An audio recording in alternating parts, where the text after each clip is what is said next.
welcome into Cross My Heart Ministry. I'm Laura McFarland. I want to thank you for spending part of your day with me. Well, we have some new subscribers, and I want to say welcome to you. My regulars know what the Do It list is, but if you're brand new to Cross My Heart, I just want to introduce this monthly free download that we bring to you every month. And as we come to the end of August and we are ready for September, it seems so strange to even say that. It seems as if the summer has just flown by.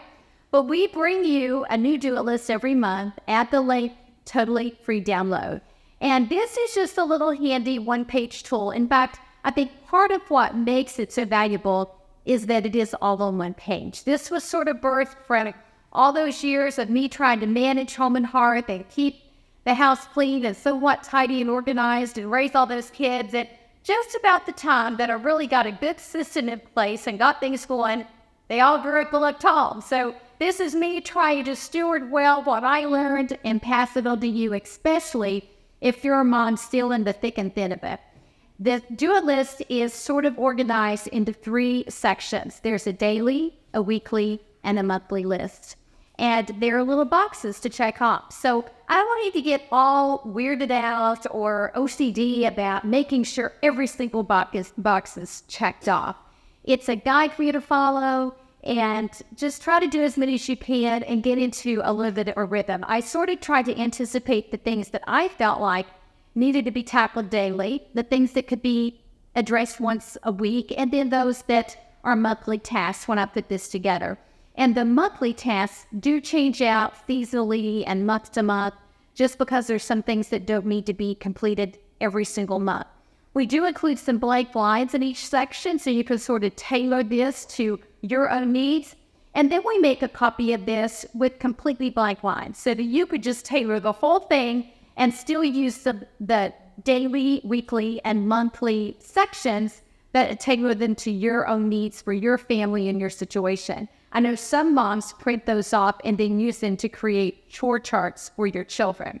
But when I bring the video each month introducing that month's Do It list, sometimes what I try to do is also unpack one of the items on the list. So today I'm presenting a recipe, and so this kind of straddles 2 of those. Might be a little bit of a stretch, but bear with me. Under the Do It for the month, it says clean out the fridge. And so that's sort of what I'm doing. So leftover ham and how I can use that up.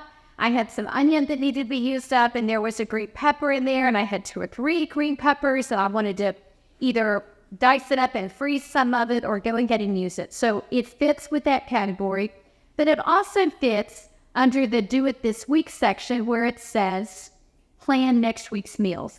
So if you've got company coming or you just want to plan a meal for your family, that's what this casserole can do for you. I've got some gals coming over for a brunch, and so that's what I'm making this recipe for, and I just thought, well, I'll just go ahead and record doing it and make that part of my Do It list for this week. So do have some ladies coming over, and I'm making a ham, egg, and hash brown casserole. Now, this is adapted from a recipe that my son and daughter-in-law made for us, and we visited them recently in Tulsa. So I got the recipe from her, but I made some changes to it based upon what I had on hand. So it doesn't look a whole lot like the original recipe, but that was the basis. And what inspired me was these frozen hash browns that you begin with the base. I've used the hash browns that are sort of just in bulk, but I thought it was interesting that it begins with these hash brown patties that are sort of shredded and seasoned already.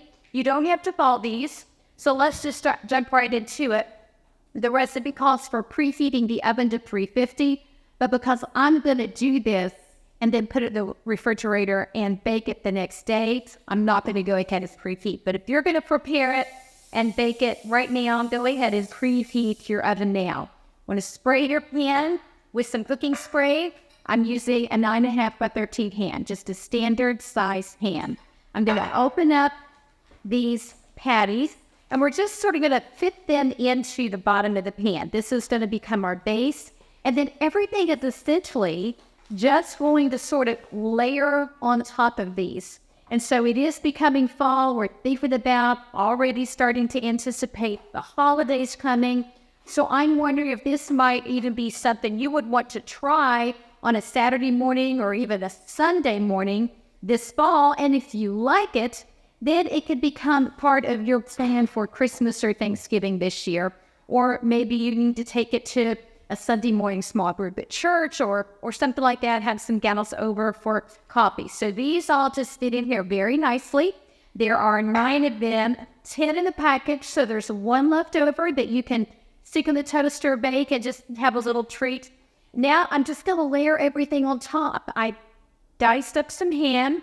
This calls for 2 cups of ham, and I think I went ahead and measured out about that much, but I just diced up what I had. And I'm just sort of going to sprinkle the ham on top like this.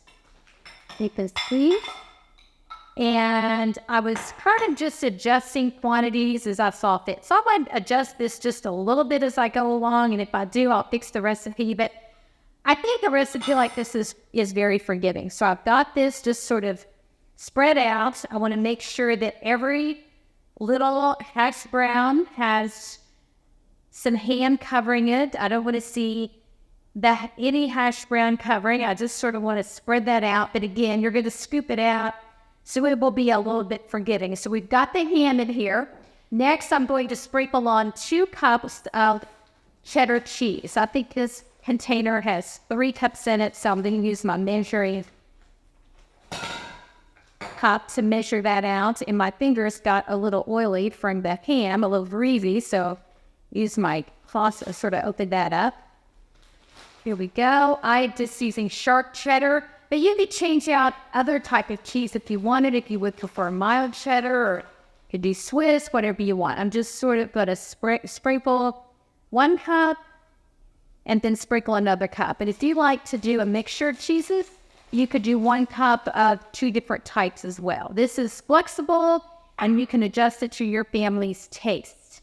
So we have some members of our family that their tummies don't do well with Swiss, so I try to avoid that, but the cheddar should be good. So that's all on top there. Next is a 1/2 cup of diced onion, and I need to get my measuring cup out for a 1/2 cup. Let's see.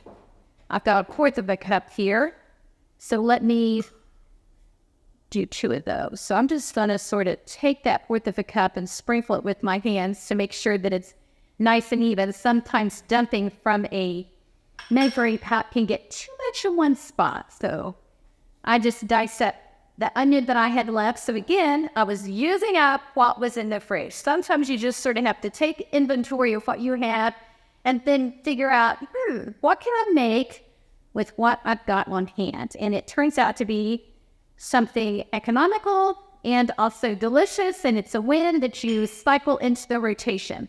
Next is I added some green pepper. I don't think that was in the original recipe, but I just thought the green pepper would make it pretty. So I like to use the red onion and then the green pepper, and it just adds a bit of color to the whole thing. And so I think I'm going to need every bit of this green pepper. I measured that out correctly. So you can see, just layering it right on, one thing after another. Putting it together is very quick. The biggest time was taken up with just doing all the cutting and dicing, and so it goes together pretty quickly. So I've got hash browns, ham, cheddar cheese, onion, and green pepper. Now I'm going to I'm going to do all 1 dozen eggs. So I'm just going to do these and then whisk them all together. I waited to break them until I was on camera because I didn't want to have been sitting around in the fridge till I was waiting. But just get all these done, and so far, so good. Maybe I should knock on wood. I don't see any eggshells in there, but I always like to check to be certain and have a little spoon handy just in case. If I'm baking a cake, never, ever, ever crack that egg over your cake batter. It's hard to mix it out, but in a clear bowl like this, I can see it. And yes, I spoke too soon because there is an eggshell, but I got it with my finger. I didn't need to get a spoon. Okay, get the egg white off my hands. I've got my whisk.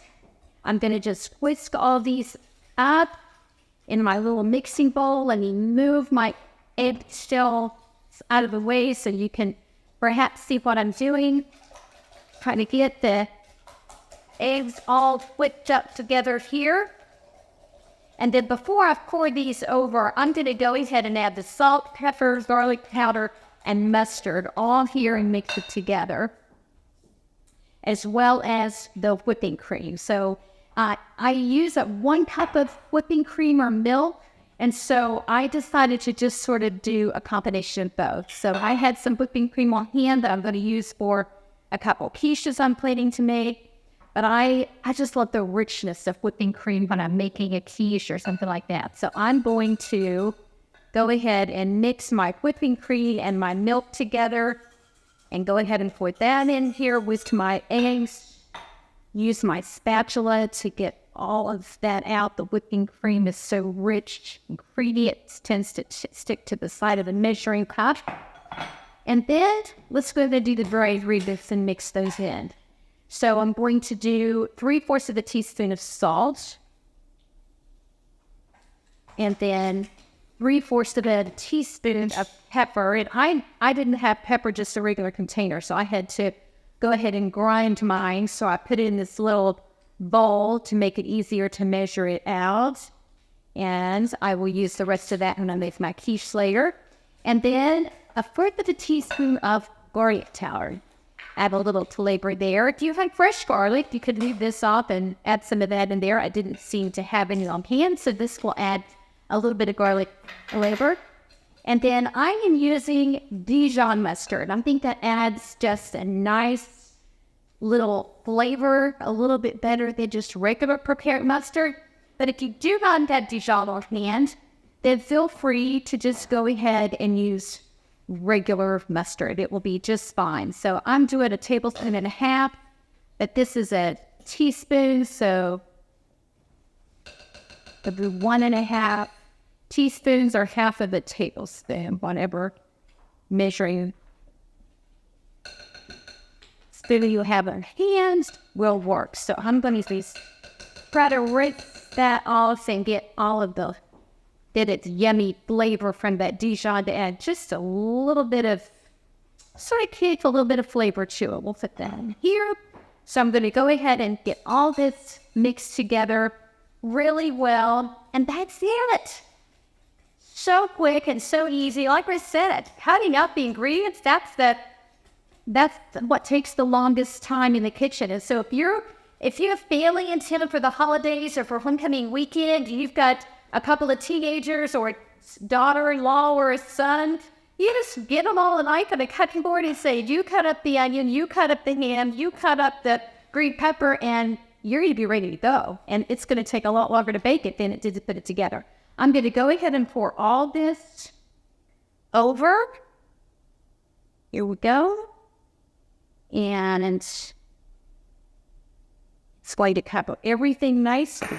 And I dropped my whisk right into my measuring container, into my casserole dish, but that's okay because it's all out anyway. Use my spatula. Some of my pepper and spices are accumulating in the bottom, but that's okay. It's all going to get mixed in here together. Everything is nice and covered.